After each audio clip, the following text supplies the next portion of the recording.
Hai guys, Eh, menyikapi perpolitikan di tanah air saat ini, di mana seorang Jokowi yang merupakan pengrajin mebel kemudian mencalon wali kota dari PDI Perjuangan 2 periode, dicalonkan menjadi gubernur dan kemudian dicalonkan menjadi Presiden Republik Indonesia.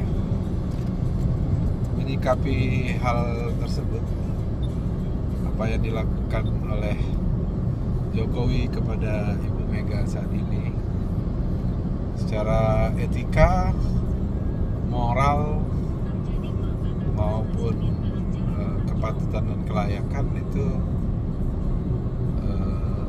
tidak pantas, karena Megawati sendiri selaku dalam tanda kutip pemilik dari PDI Perjuangan tidak mencalonkan dirinya sendiri sebagai presiden, wakil presiden, dan tidak juga mencalonkan anak atau mantunya sebagai apapun.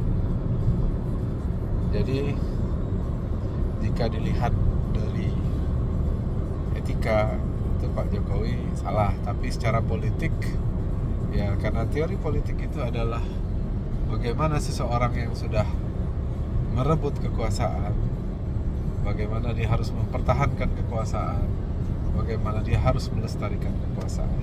Jadi teori kekuasaan itu merebut, mempertahankan, dan melestarikan. Jadi secara keilmuan apa yang dilakukan oleh Jokowi itu masuk dalam teori kekuasaan. Jadi lumrah.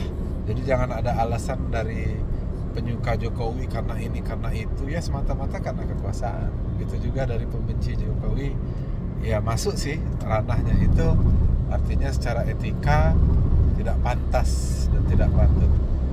Tapi secara pembenarannya yaitu teori kekuasaan, karena sesungguhnya politik itu adalah kepentingan.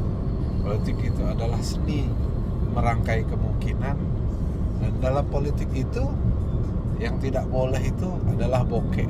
Jadi ketika kita bokeh, maka kita tidak akan dihargai dalam politik. Kenapa? Karena politik itu butuh cost yang tinggi. Cost yang tinggi itu dari uang sosialisasi, dari uang saksi, dari biaya operasional, itu membutuhkan cost yang sangat tinggi. Seperti kita ada pembenaran dari pihak tertentu bahwa kekuasaan itu direbut artinya tidak perlu dengan kos. Itu kan ada yang nampak seperti itu. Sesungguhnya itu tidak betul. Artinya seseorang itu dia tidak punya uang, tapi dia menggunakan kos dari orang lain, donatur. Artinya dia sebagai pengantin saja, kemudian sudah ada yang mengatur. Jadi semua itu butuh kosnya itu baik langsung maupun tidak langsung. Jadi jangan terkecoh bahwa dalam politik itu tidak butuh kos. Politik itu adalah menang kalah. Jadi dalam politik itu menang kalah. Bagaimana cara menang, bagaimana cara kalah, terhormat atau tidak terhormat, itulah rumus di politik, menang kalah. Artinya kalau kita bicara hukum, kita bicara benar salah. Kalau kita bicara ekonomi, kita bicara untung rugi. Kalau kita bicara keagamaan, ya arahnya pasti ini perbuatan baik surga, perbuatan tidak baik neraka. Jadi artinya jangan mencampur adukan segala sesuatu dengan ilmu cocokologi. Cocokologi artinya karena ini karena itu. Tidak, semua ada teorinya dan itu ilmiah gitu loh.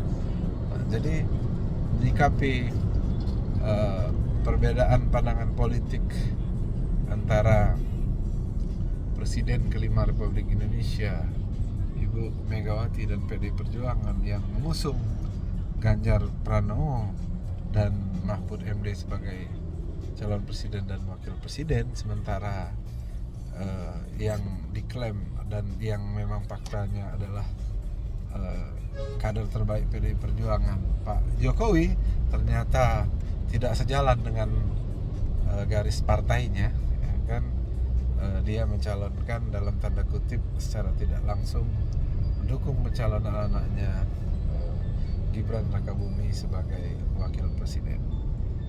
Artinya sudah jelas bahwa ini perbedaan pandangan kedua mantan presiden ini akan kita buktikan mana yang akan menjadi pemenangnya. Jadi kita sebagai warga negara, ya jangan membuat hal ini membuat kita terpecah, karena sesungguhnya siapapun pemenang di antara presiden-presiden itu nanti, sesungguhnya mereka itu akan nanti tetap berteman, akan tetap ngobrol, ya kan, seperti yang terjadi dengan Pilpres yang kemarin, bagaimana kita berdarah-darah Jokowi Ma'ruf, kemudian Prabowo dan Sandi ternyata tetap menjadi bagian dari pemerintahan. Jadi saya rasa kita harus menyikapi ini tergantung sudut mana kita akan memandang. Apakah sudut etika atau moral, apakah hanya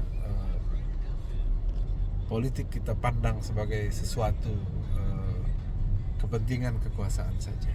Jadi mudah-mudahan pencerahan dari saya bermanfaat. Persatuan untuk Indonesia adalah harga mati. NKRI harga mati. Merdeka. Terima kasih.